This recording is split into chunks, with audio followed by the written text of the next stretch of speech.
ఒక పచ్చిమిరపకాయ, కొద్దిగా బెల్లం, నిమ్మకాయ చింతపండు తీసుకుని ఒక గ్లాస్ నీళ్ళు పోసుకుని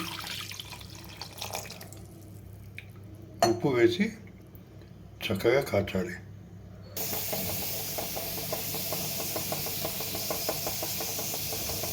ముక్క ఉడికింది. ఇప్పుడు కొద్దిగా పసుపు వేయాలి. ఇప్పుడు మిగిలిన నీళ్ళని పోసేసుకున్నాం. ఒక 3 నిమిషాలు మూత పెట్టి ఉడికించుకోవాలి.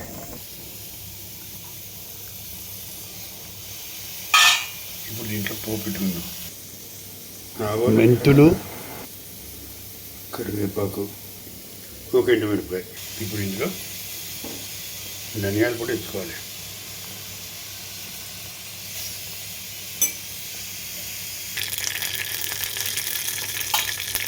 కొద్దిగా కరివేపాకు.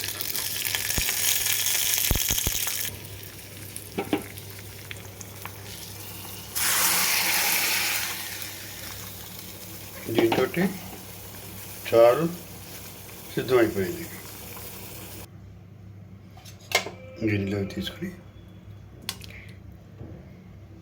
వేడి చేసి వడ్డించుకుందాం. ఈ చారుని ఇలా గిన్నెలో తీసుకుని దైవ నివేదన చేసి వడ్డించుకోవాలి.